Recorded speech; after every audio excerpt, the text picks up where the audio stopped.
करण्यासाठी world anaemia डेच्या निमित्ताने डॉक्टरांची टीम आज आपल्या शाळेत उपलब्ध आहे। त्यांनी नुकतंच आपलं चेकअप केलेलं आहे, आपलं हिमोग्लोबिन तपासलेलं आहे आणि त्या संदर्भात आपल्याला त्यात माहिती देणार आहे। त्यांचं आता थोड्याच वेळात व्याख्यान सुरू होणार आहे। तत्पूर्वी मी त्यांची आपल्याला ओळख करून देते। आज 13 फेब्रुवारी 2025 फक्त गुरुवारच नाही आहे, पण वर्ल्ड अनिमिया अवेअरनेस डे आहे। तर अनिमिया म्हणजे रक्तक्षय, म्हणजे साध्या भाषेमध्ये जसं आता मॅडमनी सर्व काही डिटेलमध्ये सांगितलेलं आहे। आमचं काम बरंचपैकी 50% काम मॅडमनेच पूर्ण केलेलं आहे। तरीही आम्ही तुम्हाला त्याच्या खोलामध्ये जाऊन अनिमिया म्हणजे काय, त्याची लक्षणं काय असतात, त्याच्या शरीरावर परिणाम काय होतात, ते टाळण्यासाठी काय उपाययोजना केल्या पाहिजे, आहारामध्ये काय कशाचा समावेश असावा, काय खावं काय खाऊ नये, ते टाळण्यासाठी औषधं कुठली घ्यावी, या सगळ्यांचं आम्ही सखोल भाषण देणारच आहोत। त्यापूर्वी तुम्ही जो उत्साह दाखवला आजच्या कार्यक्रमासाठी, विशेषतः शाळेच्या मुख्याध्यापिका स्मृती बागेवाडी मॅडम आणि नवीचे सर्व विद्यार्थ्यांनी यांचा सगळ्यांचा उत्साह बघून मला खूप आनंद। म्हणजे काय, आपल्या तुम्ही कदाचित शिकला असाल की RBC किंवा लाल रंगाच्या पेशी, WBC पांढऱ्या पेशी आणि रक्त गोठणाऱ्या पेशी अशा रक्ताचे घटक असतात। आणि त्यापैकी लाल रंगाच्या ज्या पेशी असतात त्याच्यामध्ये आपल्या रक्तामध्ये हिमोग्लोबिन नावाचा एक प्रोटीन असतो। तो प्रोटीन जो असतो तो हा आपण ॲनिमियाच्या दृष्टीने गृहीत धरतो। त्या हिमोग्लोबिनचं जे प्रमाण असतं ते रक्तामध्ये साधारण कमीत कमी 12 ते 15 या रेंजमध्ये असतं, 12 ते 15 mg/m। तर ते जर कमी झालं तर त्याला आपण रक्तक्षय किंवा ॲनिमिया असं म्हणतो। आणि ते किती प्रमाणात कमी होईल त्यानुसार ती ॲनिमियाची रक्त कमी होण्याची जी ग्रेड आहे, 8च्या खाली आलं तर ते खूपच बऱ्यापैकी कमी झालं म्हणजे सिव्हिअर प्रकारचं असतं।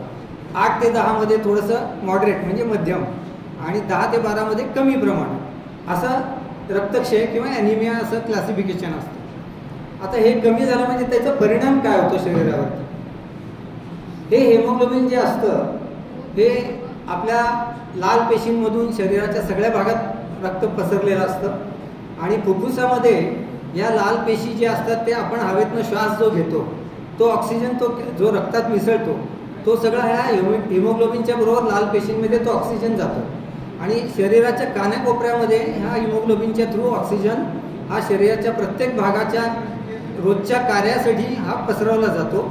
आणि जेवढं हिमोग्लोबिन चांगलं, जेवढं चांगलं ऑक्सिजन जाईल तेवढं शरीराचा प्रत्येक भाग, तो मेंदूपासून पायापर्यंत सगळ्या किंवा पोटापासून सगळ्या पाठीपर्यंत सगळीकडे जातो आणि त्याचं कार्य हे चांगल्या पद्धतीने पार पडतं। तर ह्याचं जर प्रमाण कमी झालं तर कुठलीही शरीराचा अवयव हा नीट काम करत नाही आणि मग त्यानुसार वेगवेगळे आजार आपल्याला होऊ शकतात। त्यामुळे ॲनिमिया झाला म्हणजे रक्तक्षय झाला तर आपल्याला लक्षणं काय असू शकतात की साध्या लक्षणापासून असतं की रोज नॉर्मल मुलं खूप खेळतात आहे पण मला लगेच थकवा येतो, मी थोडंसं चाललो पळालो, काही अभ्यास जास्त केला, बसलो जास्त वेळ की मला थकवा येतो। हा सगळ्यात कॉमन लक्षण आहे की थकवा येणे, लवकरात लवकर थकवा येणे, त्याचबरोबर कुठल्याही गोष्टीत लक्ष न लागणे, हे तिसरी गोष्ट ॲनिमिया म्हणजे रक्त जर कमी झालं हिमोग्लोबिन तर प्रत्येकाची प्रतिकारशक्ती, रोगाच्या विरुद्धची प्रतिकारशक्ती कमी होते आणि त्या प्रतिकारशक्ती कमी झाली की वरचेवर आजारी पडायला लागतात। त्यामुळे ॲनिमिया ज्याला असेल किंवा रक्तक्षय ज्याला असेल ती व्यक्ती वारंवार आजारी पडायला लागते। साधं किरकोळ काही हवा बदलली किंवा दुसऱ्या एखाद्या ज्याला काही सर्दी खोकला झाला अशाच्या संपर्कात आला की पटकन या मुलाला किंवा या माणसांना सर्दी खोकला होतो, आजार होतो, छाती आजार होऊ शकतं, पोट बिघडतं। तर ह्या सगळ्या गोष्टीमुळे ॲनिमिया आणि लक्षणं म्हणजे त्याच्यात काय होतं की ॲनिमिया जसं होईल तसं थकवा मी तुम्हाला एक सांगितलं। दुसरी गोष्ट भूक कमी होत जाते।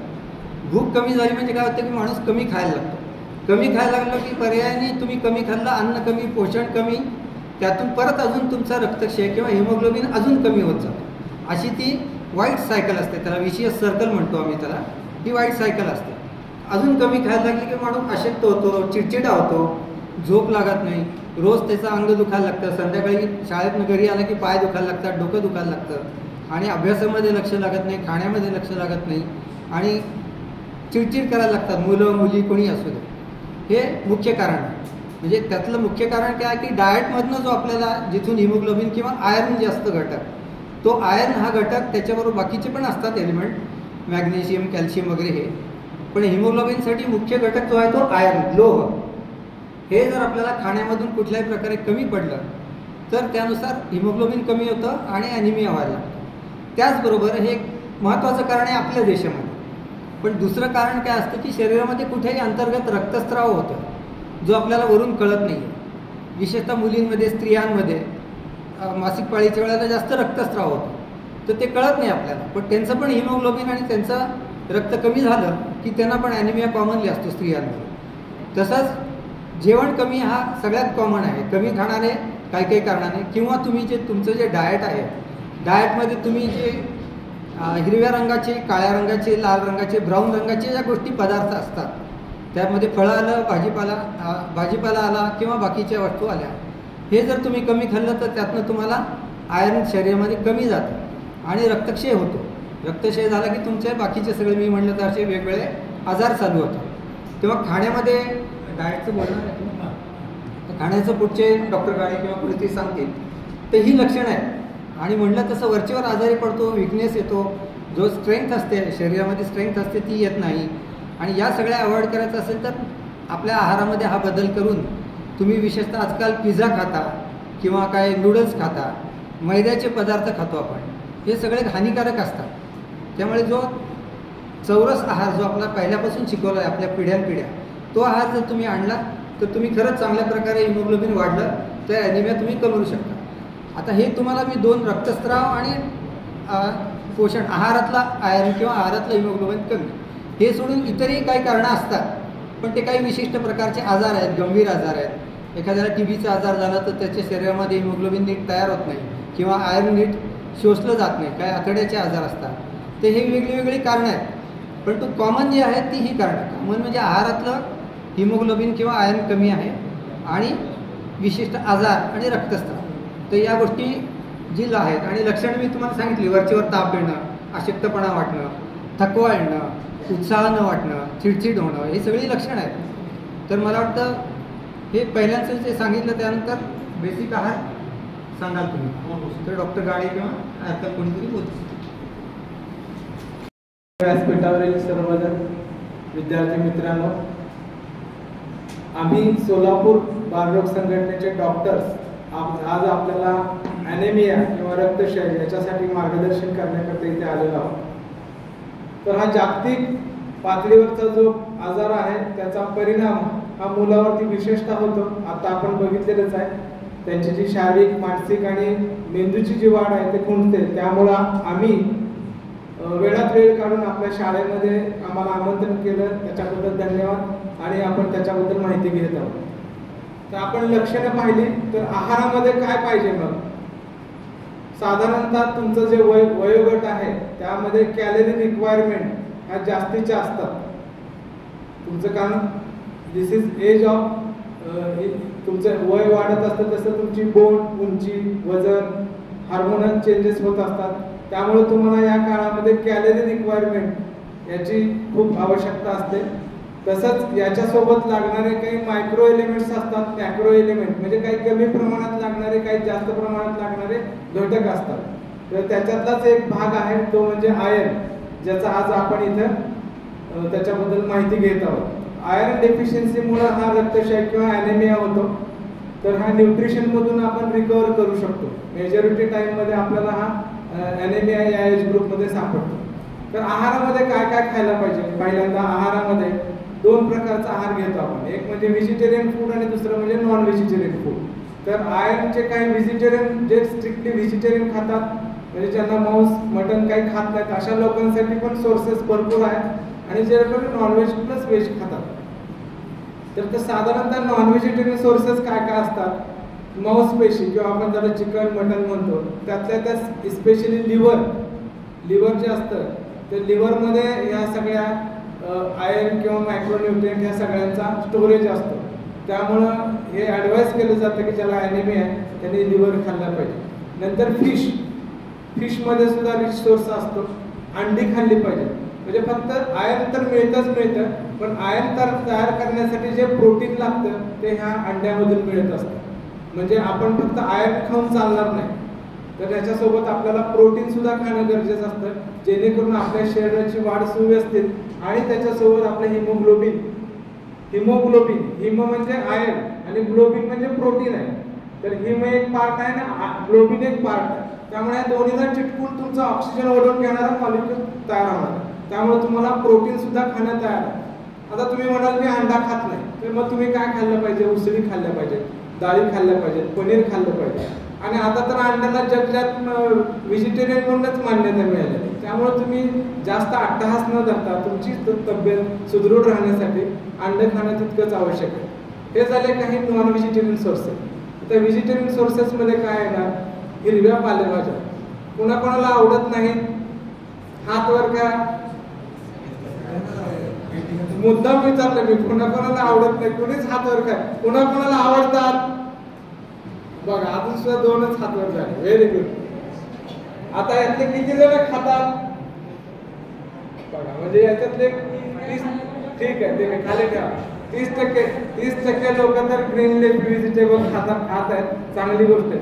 याच्यामध्ये पालकची भाजी असेल किंवा शेवग्याची शेंग असेल, शेवग्याचा पाला सुद्धा त्याच्यामध्ये खूप आयर्न असतं. कोथिंबीर असेल आणि जॅगरी ज्याला आपण गुळ म्हणतो, तर त्याच्यापासून शेंगदाणे गुळाचा जर लाडू बनवला आपण आणि दररोज शाळेत येताना एक लाडू खाल्ला, तर आपलं फक्त स्टॅमिना म्हणजे स्पोर्ट मधला स्टॅमिना वाढेल, मेंदूची प्रगल्भता वाढेल, तुमचा मेंदू तल्लख होईल, तुम्हाला स्मरणशक्ती वाढेल. ह्या सगळ्या गोष्टी होऊ शकतात जर तुमचं आयर्न शरीरामधलं वाढलं, हिमोग्लोबिन. आणि स्पोर्ट ऍक्टिव्हिटीमध्ये सुद्धा तुम्ही एकदम स्ट्रेंथ तुमची चांगली राहील. तर ह्या आयर्न रिच फूड असतात. याच्यासोबत आणखीन काय खायला पाहिजे आपण? याच्यासोबत व्हिटॅमिन सी पण खाणं खूप गरजेचं असतं. व्हिटॅमिन सी कशात जास्त असतं? कोण सांगेल? Very good. का हुशार मुलगी? सांग, बसून सांग. Very good. संत्री, लेमन, आवळा याच्यामध्ये व्हिटॅमिन सी खूप जास्त असतं आणि त्याच्यातून आपल्याला अँटीऑक्सिडंट्स आणि आयर्न जास्त शरीरात आपण खाल्लेलं आयर्न असतं ते ओढून घेण्याची ताकद असते, ते जर आपण व्हिटॅमिन सी सोबत खाल्लं. हे सगळे महत्वाचे घटक आहेत. याच्यासोबत स्वच्छ, ताजं आणि गरम आहार घेणं, वेळेवर आहार घेणं, ह्या गोष्टी फार महत्वाच्या आहेत. तर साधारणतः हे ऍपल, ह्याच्यामध्ये आयर्न असतं, आपण शिकतो, पण ऍपल आपण आणलं तरी खात नाही. त्यामुळे ऍपल हा जरी महत्वाचा सोर्स असला तरी आपल्या घरामध्ये अवेलेबल. हम क्या बोलते हैं? बैलेंस डाइट बोलते हैं. मतलब सारे न्यूट्रिएंट्स हमें एक मील में मिलने चाहिए. अब इन न्यूट्रिएंट्स की क्वांटिटी कैसे बढ़ानी चाहिए, उसे हम बोलते हैं फूड फोर्टिफिकेशन.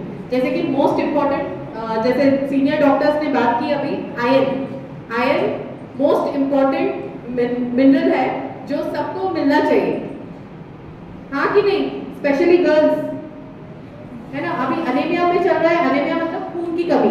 तो ऐसे बहुत से बच्चे हैं, स्पेशली टीनेजर्स, जो अपने खाने को एक डाइट के रूप में लेते हैं. डाइट इन द सेंस कम खाऊंगी तो वेट नहीं बढ़ेगा, है ना? फिजिकल एक्टिविटी नहीं करना है लेकिन कम खाना है. तो ऐसे सिचुएशंस में आयरन डेफिशिएंसी बहुत कॉमन है. आयरन डेफिशिएंसी मतलब आयरन की कमी, और इस वजह से अनीमिया होता है. तो अपने को क्या करना है? खाने को पौष्टिक बनाना है. तो ये अपन कैसे पौष्टिक बना सकते हैं? बाय टेकिंग आयरन और विटामिन ए. आयरन किन किन फूड आइटम्स में रिच होता है? एक है जैगरी, जिसको हम बोलते हैं गुड़. पता है ना सबको गुड़ क्या है? और ग्रीन वेजिटेबल्स, किसको किसको पसंद है यहाँ पे ग्रीन वेजिटेबल्स खाना? बहुत कम ना. अभी जैसे सर ने बोला है फ्रूट्स ले सकते हो आप. इवनिंग टाइम में आप फ्रूट्स ले सकते हो और अपना मतलब जो आयरन कंटेंट है बॉडी का, तो वो भी आप बढ़ा सकते हो. और नेक्स्ट जो इम्पोर्टेंट विटामिन आपको इम्पोर्टेंट है वो है विटामिन ए. यहाँ बहुत से बच्चे हैं जिनको दिखाई बराबर से नहीं देता, जिनको चश्मा है, और कुछ लोगों ने तो मुझे ये भी पूछा कि हमारा चश्मे का नंबर कम होगा क्या मैडम?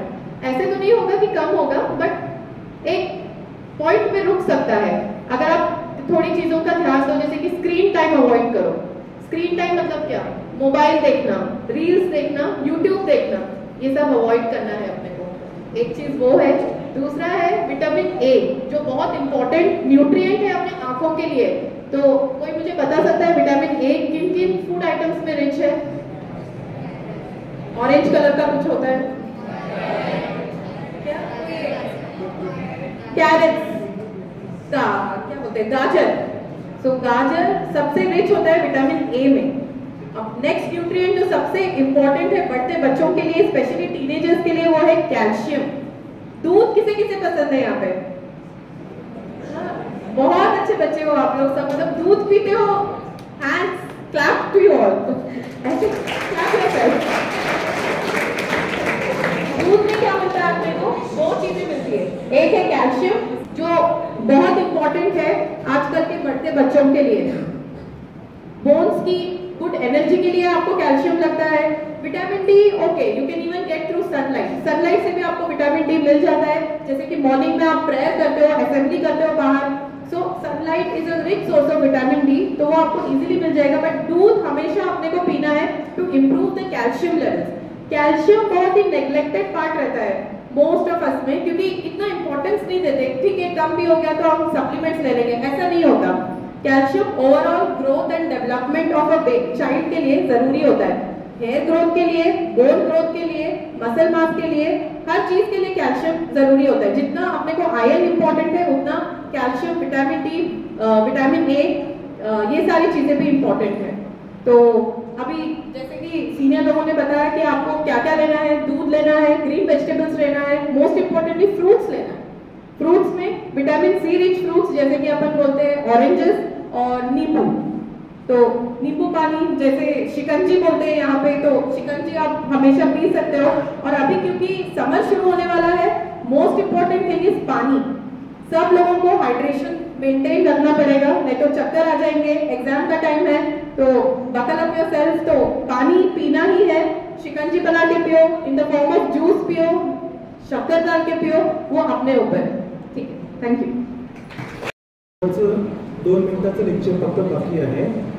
डॉक्टर महेश अक्कल सर यांना मी हा आजार होऊ नये प्रिव्हेन्शनसाठी काय करायला पाहिजे याबद्दल बोलतो।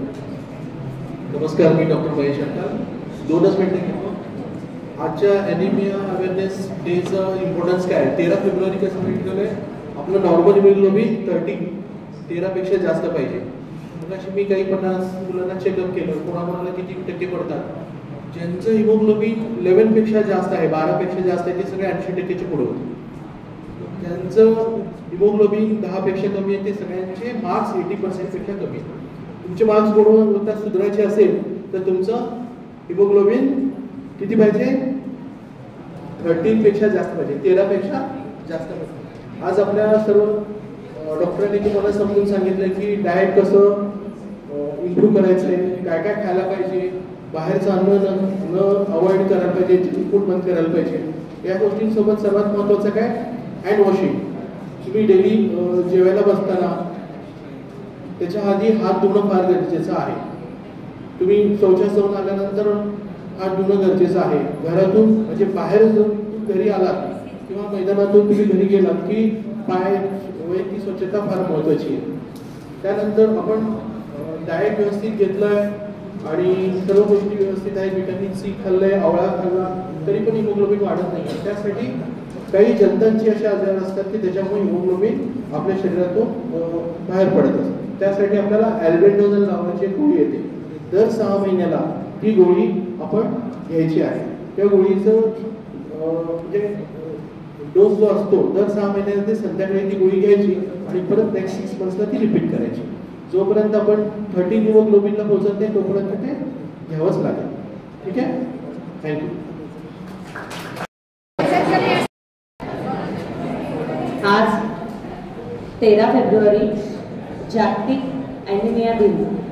या दिनानिमित्त आपल्याकडे बालरोग तज्ज्ञांची टीम उपस्थित राहिली आहे। त्या सगळ्यांनी आपल्याला आपलं हिमोग्लोबिन चेक करून त्याच्यामध्ये आपला म्हणजे त्याचं प्रमाण हे कमी जास्त किती आहे यावर त्यांनी आपल्याला मार्गदर्शन केलेलं आहे। त्याचप्रमाणे ज्या विद्यार्थ्यांचे हिमोग्लोबिन लेवल कमी आहे त्यांना त्यांनी औषधं सुद्धा उपलब्ध करून दिलेली आहेत। त्यासाठी या सगळ्या बालरोग तज्ज्ञांचं शाळेच्या वतीने मी खूप खूप आभार मानते.